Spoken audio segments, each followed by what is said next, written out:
Baik, mungkin Anda yang sekarang ini sudah berada di YouTube channel kami, di YouTube channel Erwin Santoso. Selamat bergabung dan selamat mengikuti streaming kami pada saat ini.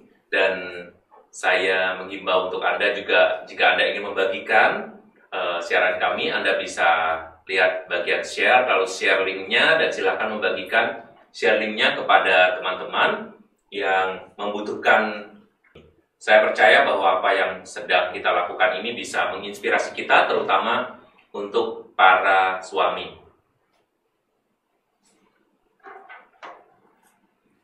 Saat yang lalu saya juga membuat satu tema yang berjudul menghargai istri, dan bagaimana istri itu membuat satu hal yang kadang-kadang ditanya melalui kelemah lembutannya, juga melalui ketekunannya, mungkin juga hal-hal yang kecil-kecil yang dilakukannya itu membuat seorang istri biasanya kelihatan seperti ya mengurusi hal-hal yang remeh-remeh ya.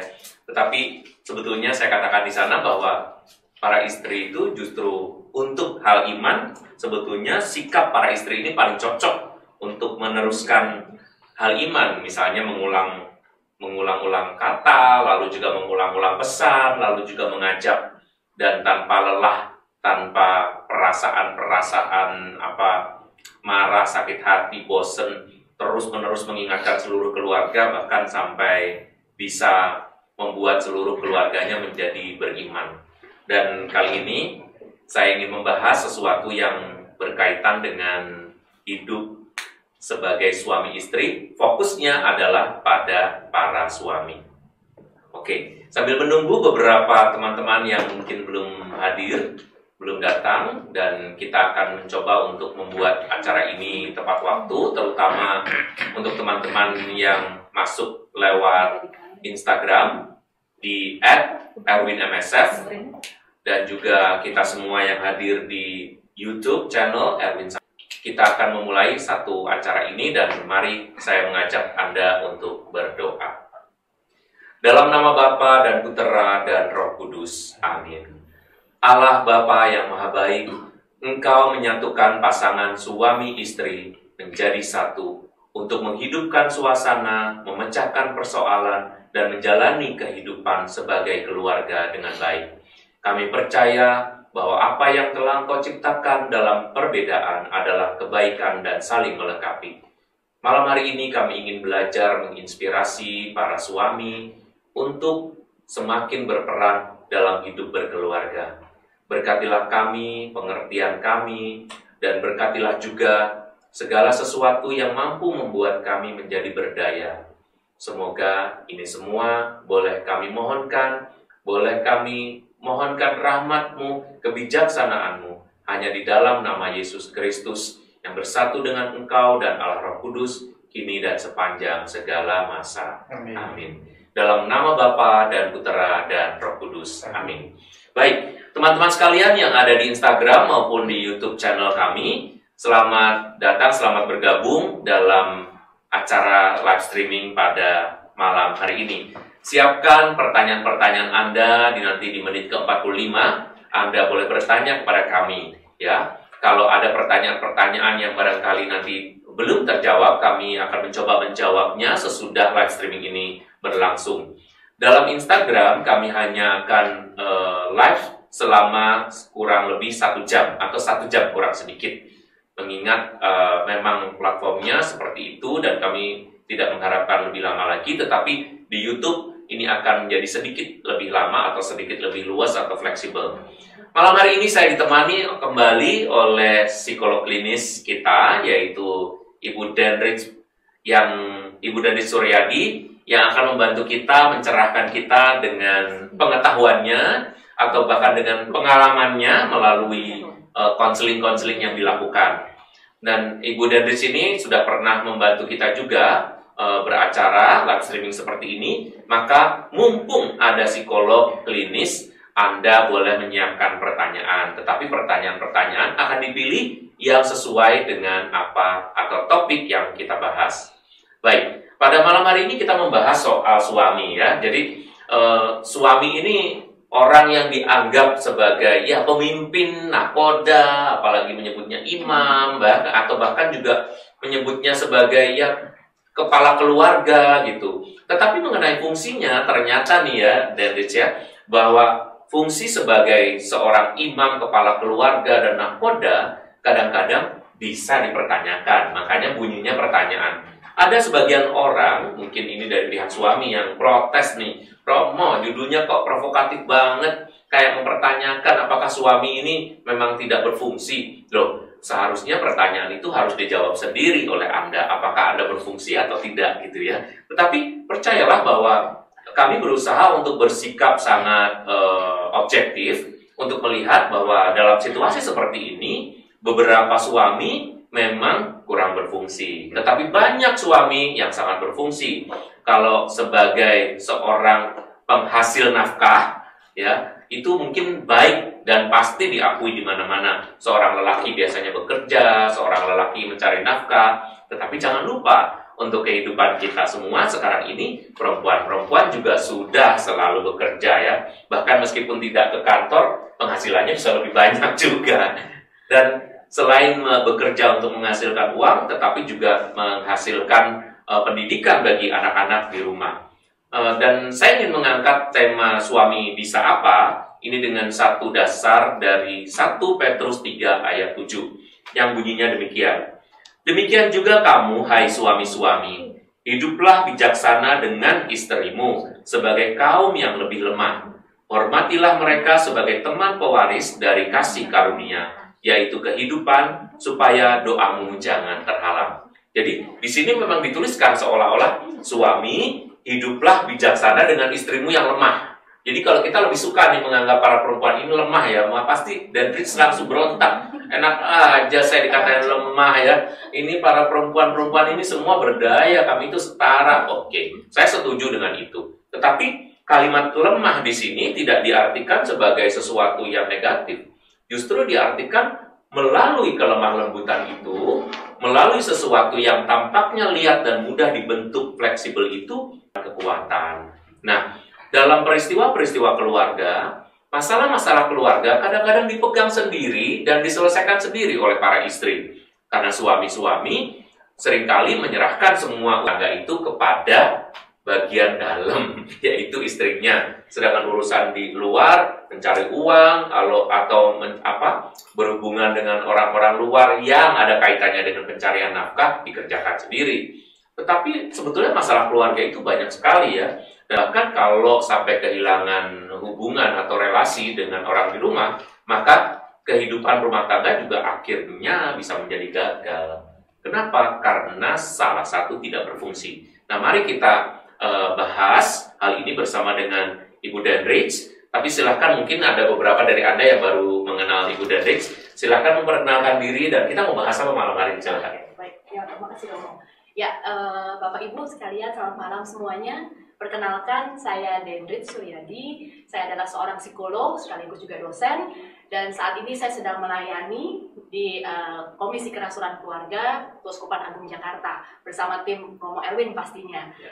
Nah, hari ini temanya memang cukup tadi ya, seperti tadi Romo bilang provokatif katanya ya.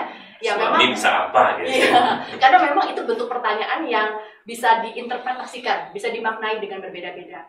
Tetapi sebenarnya malam ini kita mau bahas bahwa sebenarnya suami dan istri itu sebenarnya punya peran yang harusnya juga bisa sama-sama saling melengkapi dan pastinya tidak sendiri-sendiri. Jadi seperti tadi kata Romo Erwin sudah bercerita bahwa kalau yang laki-laki bekerja mengurus yang di luar rumah, yang perempuan hanya di dalam rumah, tapi sebenarnya semua peran itu bisa dikerjakan bersama, bisa saling melengkapi, saling membutuhkan, dan pastinya juga yang namanya juga tim ya Romo ya, kerjasama antar suami istri.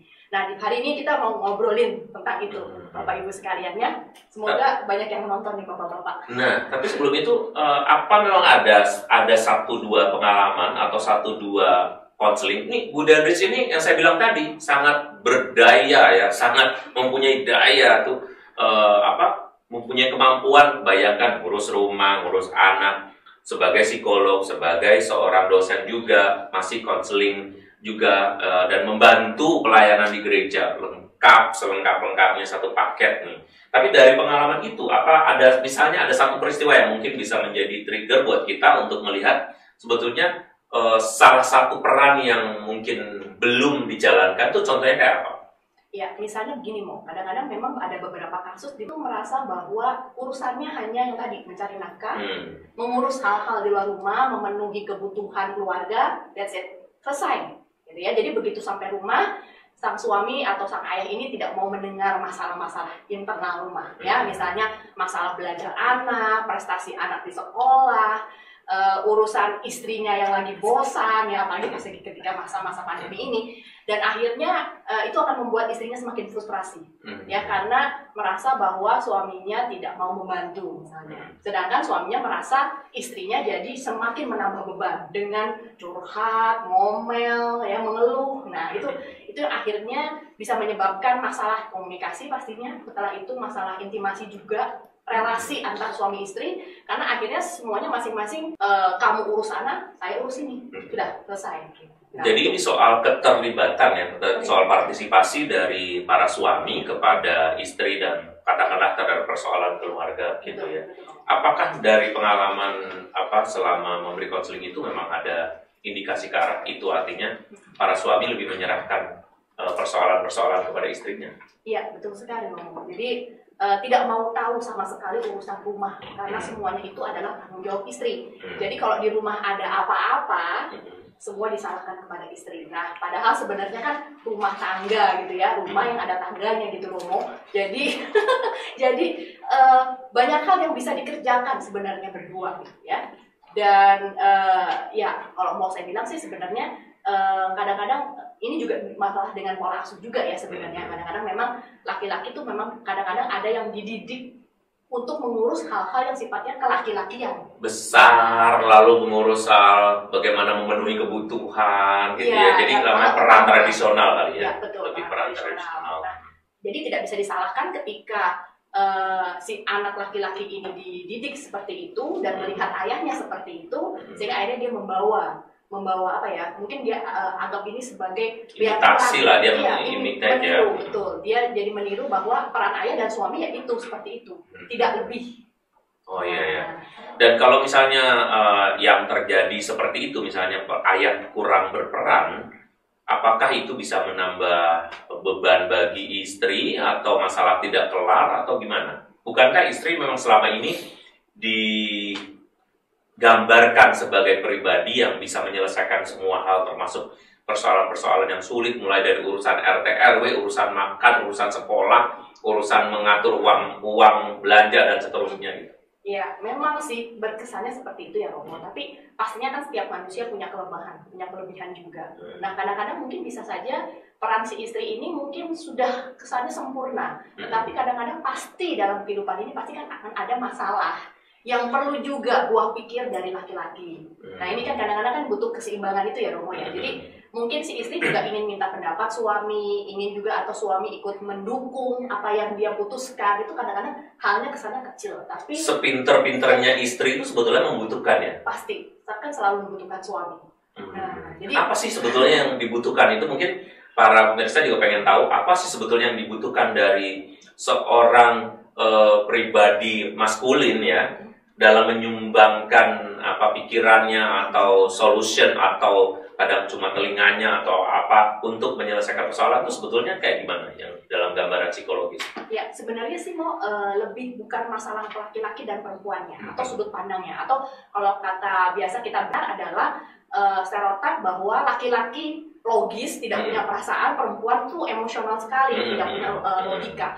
Sebenarnya ini konteksnya adalah lebih ke bagaimana kita dalam menyelesaikan masalah, kita bisa lihat dari dua sudut pandang yang berbeda.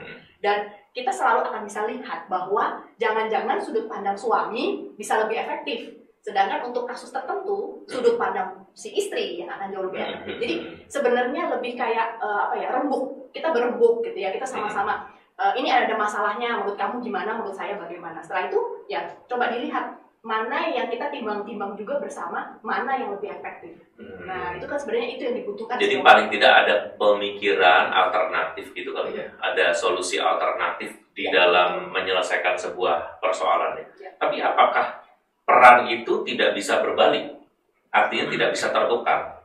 Maksudnya dari sisi maskulin biasanya lebih rasional tadi ya. Kalau secara saya bahwa mas feminin pasti lebih ke hati ya kan, lebih ke perasaan, feeling. Apakah begitu atau sebetulnya bisa tertukar?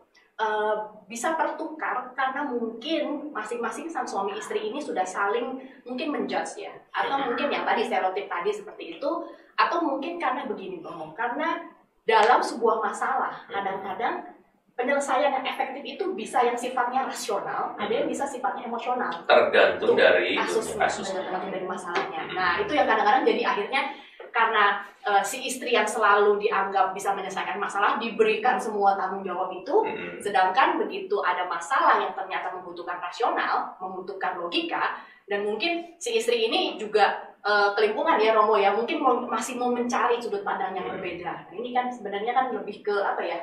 Memperbanyak solusi, memperbanyak alternatif solusi. Kalau seorang istri dari sudut pandang David sendiri sebagai seorang istri ya, sebetulnya suami itu selalu bisa menjadi alternatif atau selalu bisa menjadi tambahan ide atau tambahan opini mengenai menyelesaikan persoalan, atau istri-istri itu sebetulnya hanya pengen didengarkan. Itu sebetulnya yang mana sih? Ya, bisa dua hal itu lagi Romo. Jadi kalau menurut saya manusia itu kan dinamis, manusia itu kompleks. Kadang-kadang memang ada masalah yang sudah bisa dikuasai, sudah rutinitas, sudah biasa, jadi bisa diambil keputusan sendiri. Tapi kadang-kadang ada keputusan yang cukup major dan mungkin menyangkut harkat satu keluarga. Nah, itu biasanya kan jadi kadang-kadang kalau saya sebagai istri, saya lebih baik bertanya pada suami, karena kan nanti yang terbawa keluarga nih. Nah, ada kepentingan, ada unsur kepentingan di situ. Tapi kalau sifatnya rutinitas, biasanya saya sebagai istri ya saya akan mengambil keputusan sendiri. Apalagi kalau misalnya kebetulan suami sedang kerja ya, karena kita nggak mungkin mengganggu gitu ya. Jadi kita ambilkan dulu, kita putuskan dulu. Dan itu bisa bisa dicontoh oleh sebuah ibu-ibu ya, bahwa tidak semua hal itu juga harus selalu dibicarakan, tetapi ada beberapa hal penting yang memang harus memenuhi memenuhi kelengkapan suara di dalam menyelesaikan itu, yaitu antara suami dengan istri gitu ya.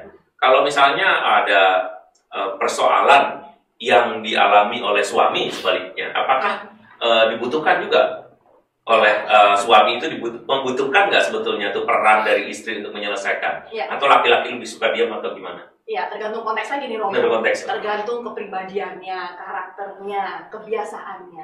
Kadang-kadang ada loh Romo, suami yang lebih bawel daripada istrinya. Romo pasti pernah. Saya banyak ya. Nah, bawel gitu ya. Jadi ini balik lagi ke tipikal manusianya seperti apa. Kalau memang laki-lakinya juga terlalu lebih bawel, lebih komunikatif dibandingkan istrinya, pastinya mungkin dia akan lebih banyak butuh orang untuk bertukar cerita atau sekedar ingin didengarkan. Nah, tetapi kan memang ada kasus-kasus di mana suaminya itu pendiam, suaminya memang tidak mau terlalu banyak, mungkin dia juga merasa takut membebani istri, atau mungkin dia merasa istrinya juga nggak paham apa yang sedang dia bicarakan. Kalau suami bawel, apakah suami itu sebetulnya berperan atau enggak? Maksudnya kebanyakan yang misalnya tipe, kalau istri kan tradisionalis, secara tradisional dia dengan kebawelan itu, tapi ternyata dia memang menyumbang sesuatu gitu ya kan. Tapi kalau tipe suami nih misalnya, tipe suami yang bawel ini biasanya ikut terlibat dalam menyelesaikan persoalan atau sebetulnya sibuk dengan persoalannya sendiri, yang mana biasanya dalam kasus stereotipe laki-laki? Kalau biasanya sih Romo, kalau ketemu kasus suami yang lebih bawel, biasanya sih tidak terlalu banyak membantu ya. Biasanya iya, karena memang jadinya lebih ke mengulang-ulang, ya, tapi pengulangannya itu lebih seperti komplain, seperti mengeluh. Lebih keluhan ya. Ya, jadi bukan hal-hal yang akhirnya membawa kebaikan buat keluarga itu. Yang ada malah istrinya semakin frustrasi karena diomelin terus, berkesan dikeluhkan terus, tetapi juga tidak ada perkembangan, tidak ada kemajuan dalam keluarga. Tidak ada kemajuan untuk menyelesaikan persoalan itu menjadi jauh lebih baik ya. Kalau misalnya dia seorang suami misalnya, dia mempunyai masalah dengan kepribadiannya, dan kebanyakan secara tradisional suami itu kan dilambangkan dengan silent ya, diam gitu kan, atau mungkin tidak banyak bicara atau tidak bicara sebanyak perempuan misalnya. Kalau dalam istilah tradisional, apakah dia juga membutuhkan kebutuhannya akan istrinya itu banyak atau enggak sebetulnya? Ya, ada tipe suami ya, laki-laki yang memang nggak banyak ngomong, tidak banyak bicara, Romo, tapi mungkin dia bisa menyampaikan kebutuhannya atau istrinya sudah bisa tahu apa yang dibutuhkan oleh suami. Itu semacam kayak telepati bahasa kalbu gitu loh, Romo ya. Tapi kan itu masalah kebiasaan. Bahasa kalbu. Iya, beda. Mungkin kalaupun si suami ini berkomunikasi sedikit, mungkin ya langsung to the point. Nah, bukan sesuatu yang panjang lebar yang akhirnya malah tidak berujung pada solusi. Nah, kembali ke persoalan kita adalah peran dari suami. Lalu secara khusus sebetulnya suami itu bisa apa? Kalau misalnya menyelesaikan persoalan, misalnya kita ini dulu ya. Sekarang persoalan di dalam rumah dulu misalnya. Persoalan dengan istrinya dulu sebetulnya nih. Misalnya ada masalah relasi lah dengan istrinya. Suami bisa apa? Mungkin itu yang pengen didengar oleh para pemirsa juga. Yang pasti sebagai inisiator, Inisiator, oh ini ya, dengar ya inisiator. Ini ada istilah baru ya. Ini lebih positif dibanding provokator tadi. Ini inisiator, jadi memulai terlebih dahulu untuk mungkin mencoba membahas lebih proaktif ya sama istrinya gitu. Kalau tahu istrinya nanya gitu ya. Iya nanya. Jadi meskipun dia diam pun, tapi kan proaktif itu tidak harus bawel ya Romo ya. Minimal harus nanya, kamu kenapa? Kamu ada apa? Ya. Kamu kenapa? Gitu ya. Ya. Oh, itu aja udah relate ya, udah lega, merasa lega istri. Artinya kan diperhatikan Romo. Dengar ya para bapak ya, para suami. Jadi sebetulnya tema kita itu sama sekali bukan provokatif bahwa melemahkan kaum laki-laki yang tidak punya daya, hanya bisa mencari uang aja kayak sebagai sapi perah ya yang suruh kerja, suaminya enak-enak, istrinya enak-enakan. Tapi ternyata suami kalau bertanya pada istri itu sudah menjadi semacam kalimat yang melegakan, memberi dukungan sebelum solusinya diberikan, betul nggak? Ya, betul. Memang ada apa kalau ditanya sama suami lalu kamu ada apa gitu? Kalau dia misalnya cerita tuh sebetulnya kalian tuh para istri tuh pengen diapain gitu loh. Yang pasti pengen didengarkan lah Romo, ya kan? Artinya mungkin si suami ini sudah peka terhadap perubahan sikap istrinya, atau mungkin lagi emosinya lagi nggak enak, gitu ya, moodnya lagi nggak bagus. Dan ketika ditanya, artinya kan itu suaminya berarti menaruh perhatian, bukan cuek, bukan tidak peduli terhadap urusan rumah atau masalah pribadi maupun masalah keluarganya si istri. Nah itu yang sebenarnya memulai dulu. Itu sebenarnya peran yang sangat penting sebenarnya, menunjukkan kepedulian terhadap istri dan terhadap anak. Jadi kepedulian aja tuh udah bisa dirasakan ya. Perempuan begitu ini ya, sebetulnya begitu mudah di apa ya istilahnya, disenangkan, begitu mudah dihibur, begitu mudah didukung. Hanya melalui pertanyaan aja tuh ternyata kita para laki-laki itu ya bisa meneguhkan para perempuan atau terutama Anda yang menikah itu para istri Anda gitu. Kok para istri Anda gitu ya. Jadi Anda bisa melihat bahwa sebetulnya peran yang pertama itu adalah bertanya. Kalau misalnya solusi terkait dengan masalah antara suami dengan istri, sejauh mana misalnya suami itu dibutuhkan gitu. Jadi bertanya selanjutnya apa langkah selanjutnya yang bisa ditempuh oleh si istri. Oleh si suami. Ya, biasanya Romo, suami itu punya peran gini. Pastinya ketika bertukar pendapat, bertukar solusi, bertukar alternatif solusi, biasanya pasti akan ada satu gong, mana yang akan diputuskan. Nah, biasanya laki-laki itu akan punya peran yang lebih dominan dalam pengambilan keputusan. Gongnya itu ya, makanya itu maknanya kan imam, nahkoda. Dia tahu kemana harus mengarahkan perahunya kan, Romo. Nah, jadi tidak ke kanan ke kiri gak jelas, tapi suami ngambil sikap, udah gini aja gitu. Katakanlah seperti itu ya, seperti kayak ultimatum, udah sekarang kita gini aja, udah gini aja. Itu yang menentukan ya sebetulnya. Iya, karena kan biasanya kan memang solusi itu lebih baik, lebih efektif biasanya kalau dipecahkan secara rasional.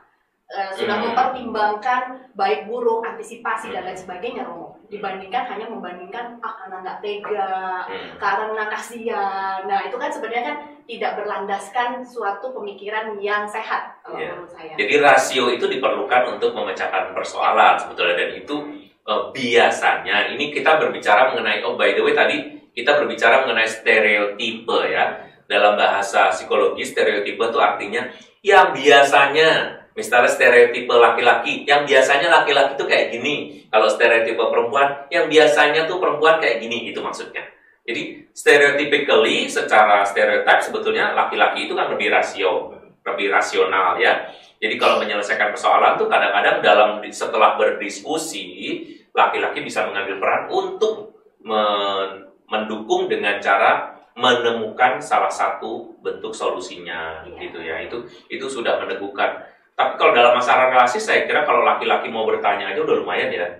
Misalnya gini, berarti banget itu. Berarti banget, lihat ya. Jadi Anda itu kadang-kadang cuma startnya aja yang kurang ya. Misalnya bertanya dulu, gengsi, kurang, dia salah. Apain aku mesti tanya? Dia kan perempuan, aku laki-laki, nggak ada ini. Kadang-kadang pride seperti itu yang tidak terlalu penting dalam rangka hidup bersama. Oke, sekarang yang kedua, saya sendiri mengakui dan mempercayai bahwa sebetulnya pengasuhan, jadi berarti ini udah di wilayah anak ya, antara orang tua dengan anak. Pengasuhan itu membutuhkan sosok maskulin dan sosok feminin. Meskipun sebetulnya pengasuhan secara feminin itu sudah kayak nature ya, sudah kayak kodrat, bahwa yang namanya emak-emak, yang namanya ibu-ibu, itu yang melahirkan, nanti menyayangi, menggendong, menyusui, lanjutan terus sampai tua, ngomelin, marahin, dan itu semua pekerjaan perempuan atau pekerjaan feminin. Nah, tetapi pekerjaan maskulin itu sebetulnya sama pentingnya gitu. Kalau saya melihat bahwa cara pengasuhan feminin dengan cara pengasuhan maskulin itu kalau saling melengkapi, itu menurut saya juga melengkapi sisi feminin dan maskulin dari anak-anak nantinya di kemudian hari. Nah, pendapat seperti itu bagaimana dijelaskan ketika masalah antara orang tua dengan anak terjadi? Iya, kalau kalau dikatakan tadi ada, jadi si anak ini dididik secara feminin dan maskulin, mungkin ini ibu bapak sekalian mungkin rada ngeri kali ya Romo dengarnya. Wah, anak saya nanti yang laki-laki juga feminin dong gitu ya. Tapi artinya adalah begini, sebenarnya masing-masing anak itu berdasarkan jenis kelaminnya biasanya juga akan belajar dari orang tua lawan jenisnya. Jadi anak perempuan akan belajar dari ayah, yang anak laki-laki belajar dari ibunya. Nah, mengapa mereka perlu belajar tentang lawan jenis? Ya mungkin Bapak Ibu sudah tahu. Nanti kan ketika mereka sudah dewasa, pastinya mereka akan mencari yang namanya kebutuhan ingin dimiliki, kebutuhan untuk mencintai. Yang pastinya kalau secara lawan jenis, nah inilah metode proses belajarnya Romo. Selama di dalam keluarga, sehingga si anak perempuan akan belajar bahwa oh laki-laki seperti ini loh, dia belajar dari figur ayah, sedangkan anak laki-laki belajar bahwa oh seperti ini figur perempuan. Nah, cross gender ya. Cross gender, betul sekali Romo. Dan sebenarnya kalau laki-laki punya sisi feminin serem nggak sih gitu? Sebenarnya enggak, karena memang secara nature juga ya, secara alami juga, pastinya seorang ayah juga pasti ingin menggendong anak, ingin menyayangi anak gitu ya. Cuman kadang-kadang memang terhalang oleh peran, gender role-nya ya. Kemudian juga social normnya, kesannya laki-laki masa mandiin anak, laki-laki masa nidurin anak. Padahal sebenarnya buat anak yang dilihat apa? Mana ayah, mana ibu, gitu kan? Sebenarnya kan itu yang dicari sama anak. Jadi mau mengikuti yang orang-orang bilang secara sosial, atau maunya lebih ke anak, fokus ke anak, memberikan apa yang menjadi kebutuhan anak. Jadi kebutuhan anak yang asli itu sebetulnya kebutuhan akan ibu dan kebutuhan akan ayah itu sebetulnya sama ya. Artinya sama-sama sosok yang tadi saya sebutkan, sosok keibuan dan sosok kebapaan itu juga dibutuhkan. Mungkin itu lebih ramah buat Anda daripada maskulin feminin ya. Tapi sebetulnya saya juga meyakini bahwa kedua sisi ini membuka kemungkinan buat si anak memahami dunia di gender sebelahnya ya. Artinya kalau dia laki-laki dia memahami gender perempuan, kalau dia perempuan dia memahami gender laki-laki, karena apa peran kedua belah pihak ini. Di beberapa negara yang peran laki-lakinya sangat minim ya, yang laki-lakinya banyak bekerja di luar negeri, laki-lakinya mungkin menjadi tenaga kerja sebagai kerja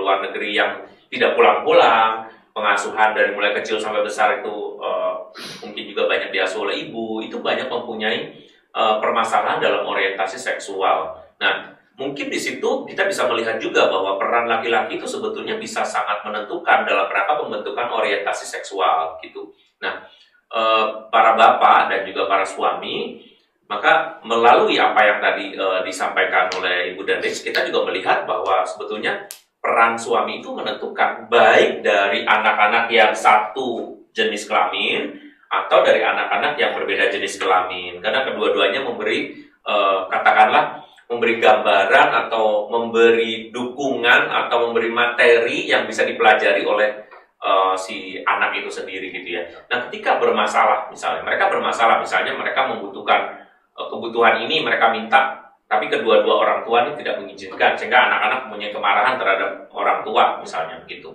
Tadi saya bilang, bagaimana peran bapak atau peran suami dalam menyelesaikan persoalan? Biasanya kalau peran ayah nih ya Romo, dalam keluarga itu pastinya yang lebih tadi mengendalikan sebagai nahkoda ya.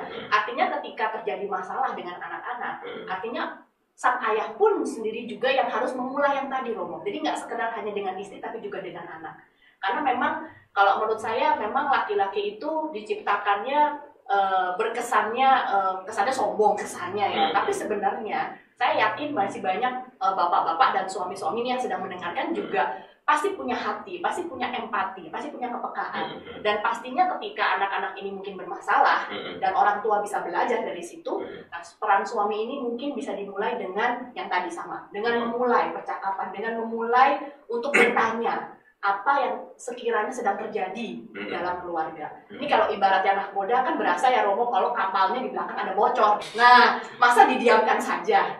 Ya kan, lama-kelamaan apa yang terjadi? Keluarganya bisa bermasalah. Nah, ketika keluarga bermasalah, ada juga pihak suami yang akhirnya melarikan diri dari tanggung jawab. Tapi ada yang bertanggung jawab. Nah, sekarang tinggal pilihan sih sebenarnya Romo. Mau diselesaikannya ketika sudah gawat, atau masih baru indikasi aja, baru ada sedikit-sedikit sudah langsung ditanggapi dengan jadi ikut berproses apa enggak? Ya, betul. Dulu waktu saya kecil itu saya ingat banget ya, kalau saya minta sesuatu pasti harus ke mama saya dulu ya. Tapi ke mama saya kan, ini buat apa udah banyak, harus alasannya harus jelas gitu ya. Aduh, saya pusing, saya bilang ini tuh masalahnya tuh saya tuh butuh, ini bener-bener banget, ini butuh ini. Tapi kan buku kan apa kamu bisa pakai dari yang ini, kakak kamu, kebetulan saya anak tengah ya, jadi saya bisa pakai. Buku tuh bisa dipakai untuk adik kamu, jangan harus begini. Ini kok ribet banget ya gitu ya, pertanyaannya tuh ribet. Maka saya mulai pakai cara, saya biasanya ke ayah saya, atau ke papa saya. Ketika saya tanya ke papa saya biasanya, perlu nggak? Papa saya malah nanya, kamu udah ngomong belum sama mamahmu? Aduh, tapi ada kalanya juga papa saya memutuskan, ya udah, yang penting kamu bisa bertanggung jawabkan. Kayaknya meskipun sedikit tuh memberi kesan buat saya gitu. Jadi kedua-duanya ini melatih. Seandainya saya punya ayah yang begitu, dan kemudian saya hanya meminta semuanya tuh hanya dengan kata-kata yang kecil-kecil, pendek-pendek, lalu saya diizinkan, mungkin saya nggak seperti sekarang. Jadi perlu juga yang ribet, sehingga saya mempunyai keahlian juga untuk belajar taktik ya. Terus kalau yang dengan cara rasional saya menangkap bahwa jadi laki-laki harusnya begitu, nggak terlalu ribet dengan hal-hal yang mungkin tidak disukai oleh anak, tetapi juga ada kalanya mendengarkan, menghargai. Papa saya selalu bilang, kamu udah ngomong belum sama mama kamu? Udah, tapi gini-gini. Ya udah, nanti aku ngomong. Papa saya termasuk tipikal orang pendiam, tapi ketika dibutuhkan saya merasa bahwa dia bisa dipercaya juga untuk menyampaikan ide-ide atau bahkan berkeputusan. Memang betul kalau dibilang tadi bahwa laki-laki atau para bapak itu sangat berperan juga dalam menyelesaikan persoalan di dalam keluarganya. Nah, kalau misalnya dia sendiri yang bermasalah, misalnya seorang ayah nih bermasalah dengan anak-anak, bisa nggak kalau pas kebetulan beliau sendiri yang bermasalah? Ini menarik ya. Sejauh ini sih selalu yang datang keluarganya, Romo. Keluarganya yang akhirnya mungkin awalnya masalah-masalah pribadi, tapi kemudian setelah disambung balik lagi ke figur ayah. Jadi sebenarnya mungkin hanya sekitar 5% kali ya dari sekian kasus yang pernah saya hadapi itu ayahnya sendiri atau suaminya sendiri yang datang dan mengeluhkan bahwa saya punya masalah, nanti saya membuat masalah dengan. Jadi jarang sekali para bapak ini meminta ini ya. Jadi para bapak, para suami jangan malu datang kepada kami yang katakanlah sebagai konselor Anda, sebagai psikolog untuk meminta bantuan ya. Emang kalau nggak diselesaikan kenapa?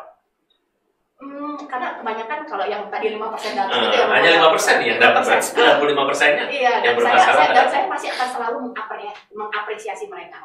Saya bilang, Bapak itu luar biasa. Saya salut dengan, ya artinya ketika dia datang, dia merasa memang membutuhkan bantuan, ya berarti kan egonya nggak terlalu tinggi sekali ya, Romo ya, tidak arogan, dan dia bisa membuka, dia bisa menceritakan apa yang menjadi kelemahannya dia. Itu kan sesuatu yang mungkin momok sekali ya, menyeramkan buat laki-laki untuk cerita saya lemah di sini, saya tidak mampu di sini.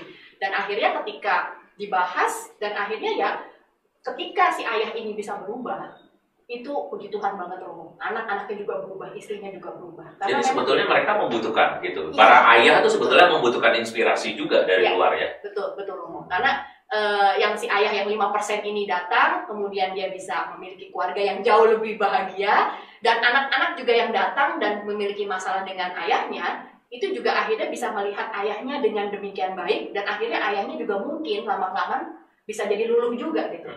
Mungkin ini ada kaitannya dengan kultur ya atau budaya kita ya di Asia ini yang menganggap supremasi para bapak, supremasi para suami ini, sehingga tidak pantas kalau seorang bapak atau suami bermasalah gitu ya. Atau mengakui bermasalah. Padahal sebetulnya masalah itu pasti ada dalam diri setiap orang. Jadi usul ya untuk tahun depan atau tahun ini tambahlah 45% lagi ya kan.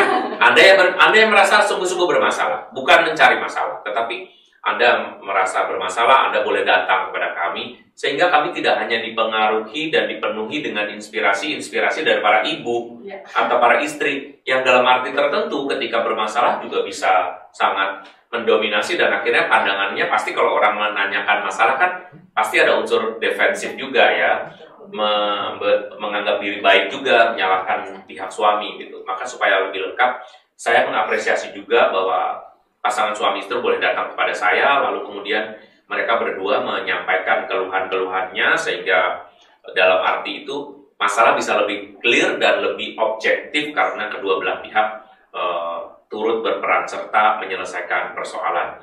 Nah, seandainya kalau ini masalah dengan anak, berarti juga untuk kedua kalinya kita merasa bahwa anak itu membutuhkan peran ayah juga menyelesaikan, bukan hanya ibu ya.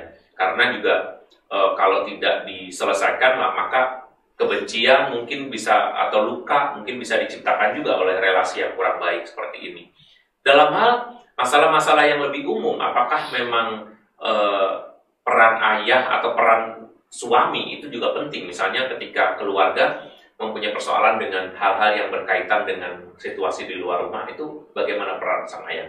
Iya, pastinya si ayah ini pastinya yang akan jadi garda terdepan Romo. Karena kan memang perlindungan di utama. Karena memang mungkin tanpa sadar secara naluriah laki-laki pasti akan melindungi keluarga. Tapi sebentar ya, yang saya lihat justru malah ada Pak RT datang, udah kamu aja ngadepin, kamu aja. Nanti ada tukang ini datang, udah kamu ngadepin ini. Tukang listrik datang, udah kamu yang ngadepin. Kamu ini urusan begitu kan dia bisa ngatur, udah nanti kamu tinggal aja, kamu kasih ini, kamu kasih duit. Padahal yang ngasih duit, yang nanti ngasih tips segala macam, makanya perempuan-perempuan gitu ya.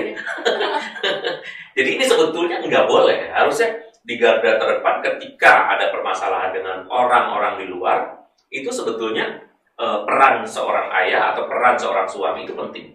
Ya betul Romo. Pastinya, tapi kalau Pak RT-nya datang cuma buat berkunjung aja, masa takut sih Romo? Iya, kadang-kadang kamu temuin aja deh, jangan saya malas gitu. Malas basa-basi. Malas basa-basi ya. Itu kayaknya lumrah ya. Wajar, iya. Jadi itu memang urusan ibu-ibu ya. Iya, biasanya karena kan memang biasanya kalau untuk ngobrol, untuk masalah hal-hal yang aneh-aneh, hal-hal yang memang dianggapnya cuma ngurusin iuran mau naik apalah, ngapain, udah kamu aja maju gitu kan. Kadang-kadang memang tidak mau terlibat dengan hal yang mungkin sifatnya remeh. Mungkin sifatnya ya udah. Itu tipikal laki-laki. Jadi urusan itu dianggap remeh. Apakah memang anggapan remeh itu justru yang membuat laki-laki kurang berperan atau bagaimana? Bisa jadi Romo, ya mungkin karena terbiasa. Kadang-kadang ada suami-suami yang mungkin waktu kecilnya dulu terbiasa dilayani oleh ibunya. Nah itu kan biasanya kan, seorang ibu tuh bisa ngurusin semuanya. Nanti kalau saya punya istri, dia yang akan ngurusin semua. Nah itu kan tipikal yang menurun. Jadi ini soal pengasuhan ya, pengasuhan yang menurun pada. Jadi Anda jangan, para ibu, berarti para ibu juga harus berhati-hati dalam mengasuh anak-anak. Jangan semua hal itu, apalagi para ibu nih biasanya nih pakai acara pengen dapat prize juga, pengen dapat piala gitu ya. Tuh lihat tuh, apa-apa mama, apa-apa ibu, nggak pernah tuh. Papa kamu tuh kerjanya apa? Apa-apa coba kamu lihat, ya kan mama. Dia pikir dengan mengatakan itu lalu terakatlah dia sendiri. Tapi dia lupa bahwa untuk pengasuhan Anda justru salah kalau mengatakan itu. Anda harus menyertakan atau melibatkan pihak ayahnya atau suami supaya anak-anak melihat bahwa ini sebetulnya hasil kerjasama, bukan hasil saya sebagai seorang superwoman, ya kan? Itu yang diperlukan ya, karena figur ayah yang membantu, figur ayah yang berada di garda depan tuh efeknya apa sebetulnya? Lebih dari efek perlindungan atau ada sesuatu yang lain yang mau ditawarkan sebetulnya lewat itu? Ya, sebenarnya selain yang tadi ya, lebih ke faktor sebagai pelindung utama keluarga, dan juga kan memang mungkin laki-laki sudah terdidik untuk siap perang ya Romo ya, artinya dia siap untuk menghadapi segala masalah segenting apapun gitu ya. Dan memang kalau secara nyata, secara real sebenarnya kalau di luar sana banyak keluarga-keluarga yang akhirnya ketika ada keputusan genting, ada keputusan sesuatu yang sifatnya gawat darurat, biasanya laki-laki akan jauh lebih tenang, tidak panik ngambil keputusan. Nah itu sebenarnya yang diperlukan kan dari situnya Romo ya, sikapnya itu, sikap dan karakternya dalam menghadapi masalah, nggak gampang panik. Kalau perempuan kan biasanya udah panik dulu, lupa sama hal-hal yang sebenarnya harusnya major untuk dilakukan gitu ya. Iya. Makanya berarti memang betul bahwa laki-laki ini punya keunikan dong sebetulnya ya, yang harus disumbangkan dalam rangka menghidupkan keluarga dan juga memberi kekuatan serta menginspirasi bahkan. Yaitu melalui sisi tadi yang saya tangkap dari pernyataan Ibu Dendris ini adalah soal rasionalitasnya, soal memecahkan masalah dalam setelah mempertimbangkan dalam waktu yang lebih singkat mungkin ya, mengambil keputusan gitu ya, atau juga rasa terlindungi atau perasaan terlindungi itu ternyata sangat dibutuhkan gitu, dan sisi maskulinitasnya ternyata juga sangat menginspirasi. Baik, beberapa menit lagi saya mempersilahkan Anda untuk bertanya. Jadi silahkan Anda membuat chat di situ di bagian entah Instagram atau YouTube, dan Anda sertakan di chat di sebelah kanan, atau untuk Instagram Anda bisa chat di sebelah bawah. Anda silahkan yang belum subscribe jangan lupa subscribe ya, bunyikan loncengnya sehingga setiap minggu Anda bisa mengikuti apa yang kami berikan untuk Anda, untuk sebagai inspirasi buat kita. Nah, tema topik kita adalah, sekali lagi, adalah peran suami. Suami bisa apa? Ternyata bisanya banyak. Nah, ini objektif ya, jadi kami sama sekali tidak mendiskredit atau undervalue atau evaluate para suami, tetapi justru menyadarkan suami bahwa peran suami itu sebetulnya memang betul sebagai nahkoda. Tadi betul ya, kan nahkoda harus ada di ini. Ayo kita perang ke sana, ayo kita ke kanan, ayo kita ke kiri, ayo kita turunkan jangkar. Itu tuh ternyata keputusan-keputusan yang selama ini barangkali tidak terjalani karena Anda terlalu mengandalkan istri. Nah, bahayanya memang sebetulnya adalah faktor istri yang tangguh, yang kuat, udah gitu dominan juga. Wah, ini udah lengkap lah. Figur istri lengkap, udah bisa beranak ya kan, bisa mengurusin duit, dia juga bisa ngatur menjadi perbankan di sana, bisa jadi humas, dia bisa kuat memutuskan, galak lagi, waduh itu nggak bisa. Tapi kalau punya istri seperti itu dan suami akhirnya tidak berperan, apa yang akan terjadi? Supaya menyadarkan para ibu juga nih yang nonton, jangan terlalu dominan. Ya pastinya contoh buat anak, itu satu. Kemudian juga pastinya relasi antar suami istrinya jadi nggak seimbang ya, karena tidak ada saling mengisi. Karena kan yang selalu recharge itu kan selalu hanya salah satu pihak saja. Ya, mungkin kalau saya lebih suka menggambarkannya, saya biasa ngomong kayak gini ya kepada klien gitu ya Romo, bahwa keluarga itu, rumah tangga itu seperti pohon. Laki-laki itu akarnya Romo, itu yang paling kuat sebenarnya, yang penopang semuanya. Sedangkan kalau perempuannya lebih ke batang pohonnya, ke cabang-cabangnya, yang which is makanya banyak ya Romo, daunnya lebih banyak gitu. Yang akar kan nggak kelihatan di dalam. Tapi kalau akarnya mati, nggak bisa apa-apa. Keluarga itu akan menjadi tidak valid ya, karena memang akarnya sudah mati. Tapi kalau batangnya dipotong, masih bisa tumbuh. Nah itu sebenarnya suami itu banyak memberikan harapan sebenarnya. Jadi suami itu lebih ke akarnya ya? Iya, betul. Jadi para istri ini nggak boleh belagu ya. Jadi meskipun Anda itu bisa seperti memecahkan persoalan, tapi jangan-jangan Anda hanya memecahkan persoalan di permukaan aja. Ya. Bersih-bersihin daunnya, bentuk-bentuk kayak misalnya daun-daun yang bisa digunting-gunting gitu ya. Bentuknya bagus, tapi Anda lupa menyiram. Anda lupa misalnya menempatkan di ini, mengingatkan bahwa ini kurang matahari atau apa. Nah, disitulah peran untuk saling mengingatkan. Jadi, dominasi itu juga memperlihatkan kehebatan Anda, memang betul. Jadi para perempuan ini kelihatan sangat berdaya, sangat hebat. Tapi di luar itu, Anda mengesampingkan fungsi komplementari tadi, fungsi saling melengkapi.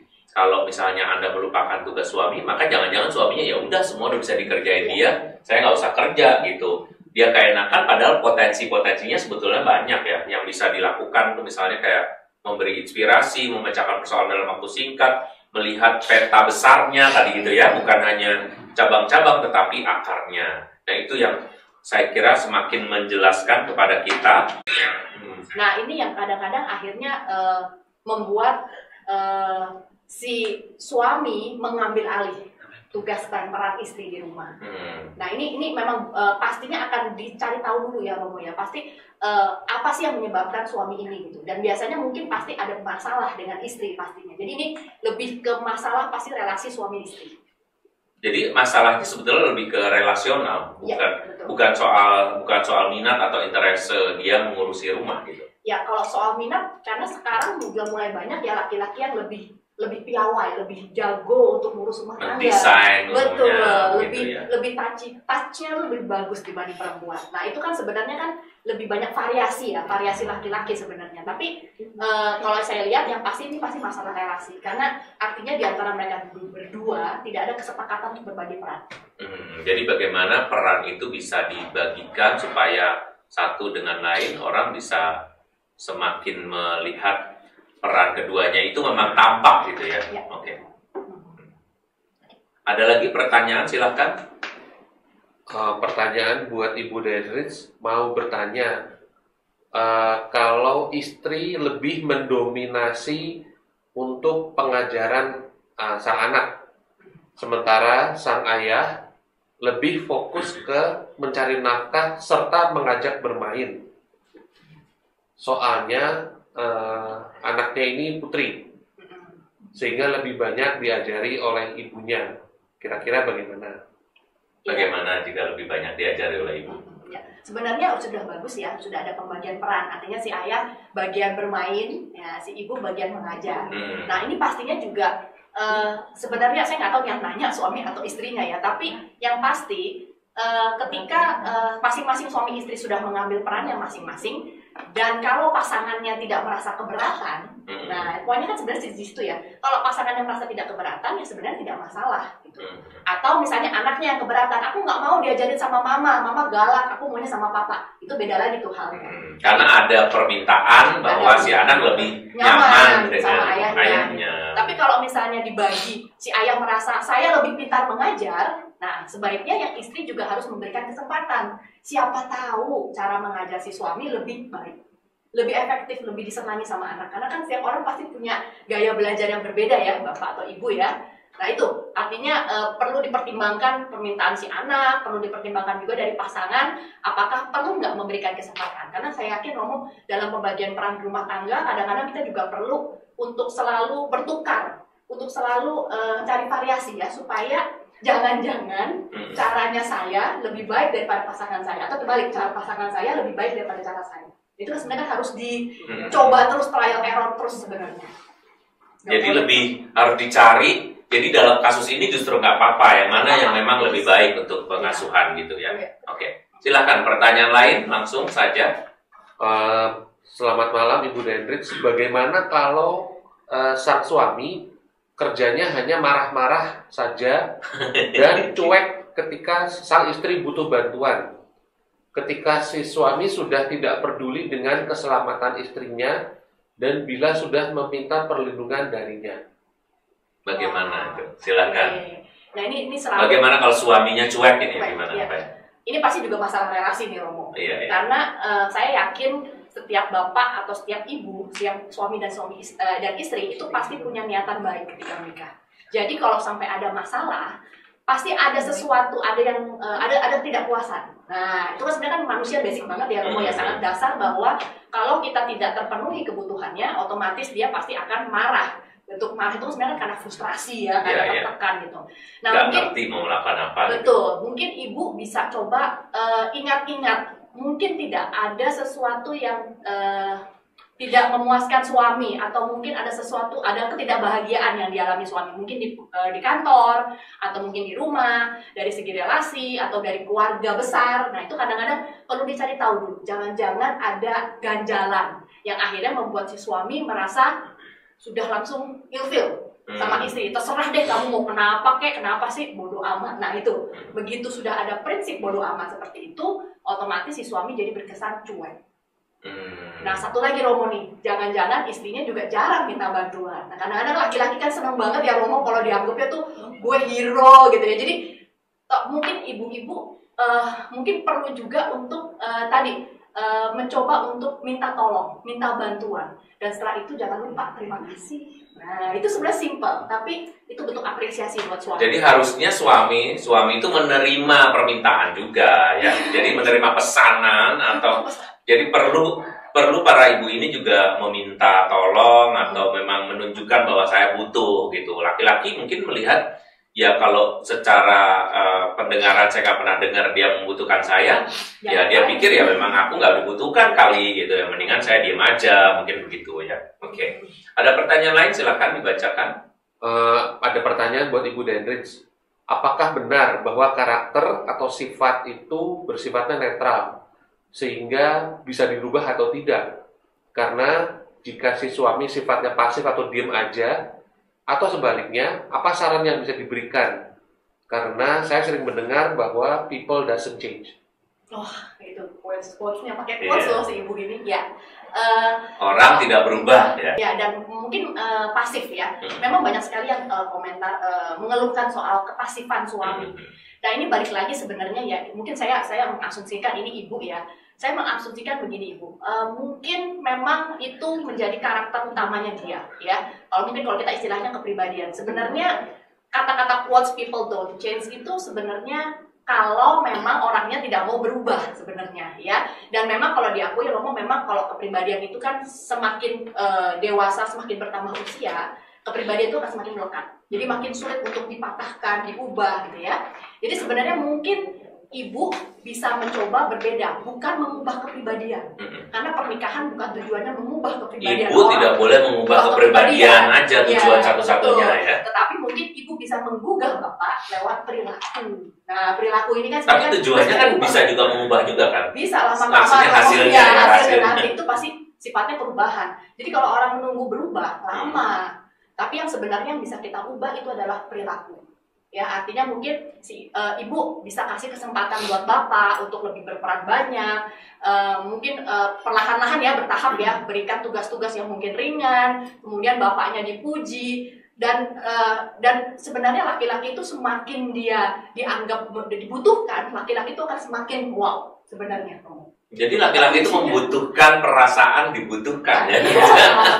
Jadi butuh perasaan dibutuhkan supaya dia lebih kelihatan berguna gitu ya, kebergunaan. Memang laki-laki itu tipikalnya lebih ke attainment ya, lebih ke pencapaian, achievements, dan juga lebih ke soal prestasi. Nah, maka dari situ ya dipenuhi aja memang kebutuhan secara gender.